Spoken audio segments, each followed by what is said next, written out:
บ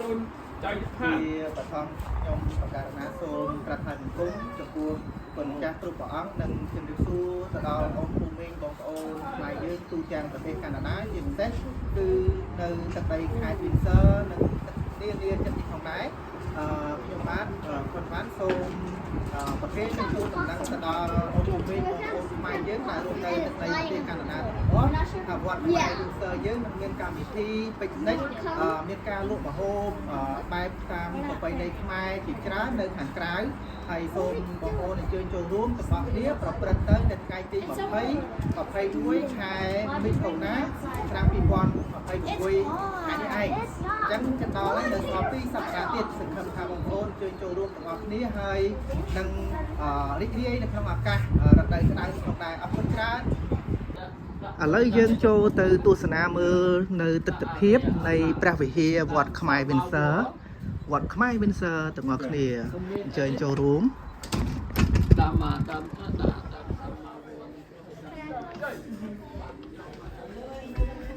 កន្លែងនេះបងប្អូនដែលមានសទ្ធាជ្រះថ្លាចង់ចូលបច្ច័យឬក៏ donation គឺមានគណៈកម្មការគាត់នឹងរៀបចំទីកន្លែងនេះនឹងទទួលនៅថវិកាបច្ច័យដែលបងប្អូនមានសទ្ធាជ្រះថ្លាបាទហើយខាងនេះគឺយើងសម្រាប់ទុកខោអាវខែរងាខែអីចឹងណាខែម៉ងតូយើងកលេចទៅខាងក្នុងនោះគឺព្រះវិហារព្រះអង្គធំចំកណ្ដាលច្រកចូលតែម្ដងនៃវត្តខ្មែរវិនសើ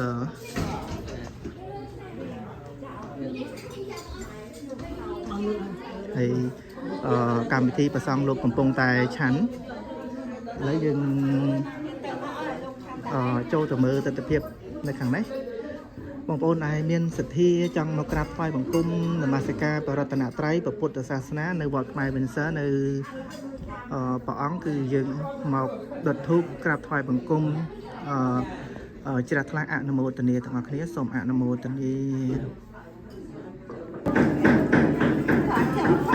បងបកខ្ទឹមធ្វើមកអីបងបកខ្ទឹមនេះអត់ដឹងធ្វើអីទេយកបាទអូអរគុណច្រើនបងប្អូនមកចូលរួមជួយដល់សង្គមខ្មែរយើងជាពិសេសក្នុងវត្តវិនសើអរគុណច្រើនអញ្ញឹមមួយមកបងប្អូនតាបាទ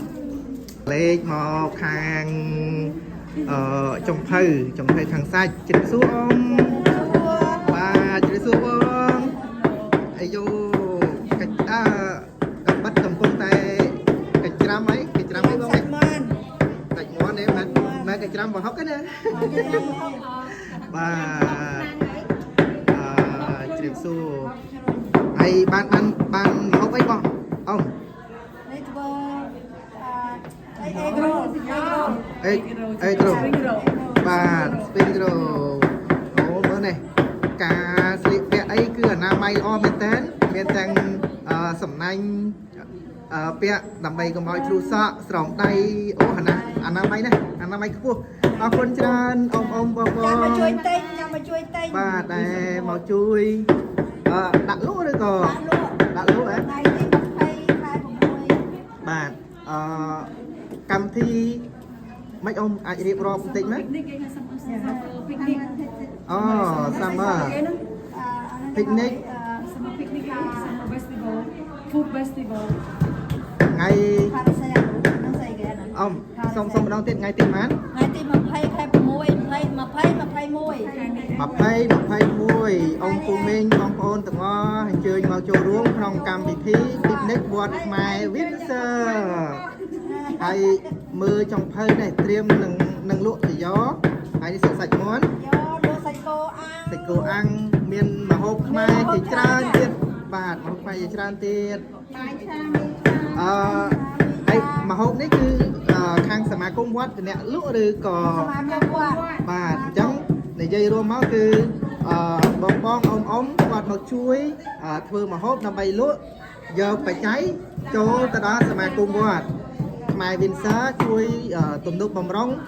ទៅដល់វត្តយើងទាំងអស់គ្នាដើម្បីកសាងពីព្រោះវត្តខ្មែរវិនសើកំពុងតែខ្វះខាតអញ្ចឹងទៅមានបងមានអ៊ំគាត់មានសទ្ធាជ្រះថ្លាជួយហើយឥឡូវអ៊ំគាត់ចេញមកហើយប្រហែលជាមេចុងភៅហ្នឹងនេះអ៊ំ ជំរាបសួរមើលទៅចុងភៅបាទជំរាបសួរបាទថតយកទៅដាក់នៅណា អូចាំមើលតាំងហោះហើយពេញបណ្ដាញសង្គមហើយបាទអរគុណច្រើនអមជូនពរអមសុខសប្បាយទាំងអស់គ្នាបាទបាយបងសំខាន់អ្នកធ្វើចុងភៅអត់អស់អាឡ័យឃើញឲ្យខ្ញុំរហូតប្រហែលជាសប្បាយចិត្តហើយយ៉ាងមើលទៅបាទ21 22ខែ6 20 22ខែ6សប្តាហ៍បន្ទាប់ទៀត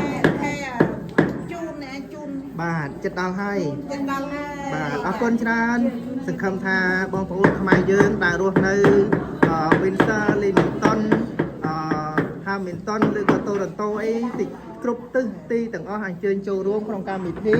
Picnic នៅឈ្មោះវត្តខ្មែរ Windsor ទឹកដី Windsor ទាំងអស់គ្នាអរគុណច្រើនឥឡូវយើងក៏លេខមកខាងនេះម្ដងគឺខាងចុងភៅជ្រាបសួរបងកំពុងតែជាប់ដៃហើយជ្រាបសួរអាយ៉ាហើយបងលើកជ្រាបសួរលេងលើកក្បាត់មកអីបាទជ្រាបសួរបងនៅខាងនោះមេចុងភៅធំកំពុងតែផ្សំគ្រឿងបាទបងប្អូនហើយខាងនេះបងធ្វើអីផ្សំគ្រឿងឲ្យឆាបាយអូឆាបាយមេចុងភៅដាក់គ្រឿងហើយបងអាឡៃតនឹកដល់ណាវាថាលើសគ្រឿងណាបាទអរគុណច្រើនសង្ឃឹមថាបងប្អូនជើញចូលរួមក្នុងថ្ងៃទី20 21ខែជួននេះនៅវត្តខ្មែរ Windsor ទាំងអស់គ្នាអរគុណច្រើនបាយបាយបងបាយបាយបងបាយបាយ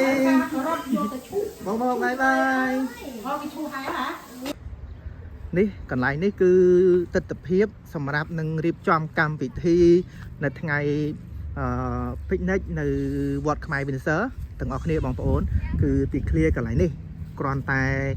បន្តិចទៀតក្រុមការងារនិងយុវជនស្ម័គ្រចិត្តនៅវត្តខ្មែរ Windsor គាត់នឹងចាប់ផ្ដើមធ្វើជាឆាកជាបោះតង់អីផ្សេងៗសម្រាប់ឲ្យបងប្អូនខ្មែរយើងគាត់មកលក់ដូរហើយក្នុងឱកាសរដូវក្តៅនេះផងដែរអញ្ចឹងសង្ឃឹមថាអ៊ំពូមីងបងប្អូនខ្មែរយើងទូទាំងប្រទេសកាណាដាដែលនៅជិតនេះមិនថាទីក្រុង Toronto Hamilton Leamington Windsor Vancouver ឬក៏ខាងណាក៏ដោយឲ្យតែអញ្ចឹងអញ្ជើញចូលរួមនេះខាងនេះគឺតង់សម្រាប់ឲ្យយើងអង្គុយញ៉ាំពិសាអីនិងដាក់តុដាក់អីឲ្យបងប្អូនមានតារាងបាល់មានអីសម្រាប់ឲ្យក្មេងៗលេងខាងនេះអញ្ចឹងណា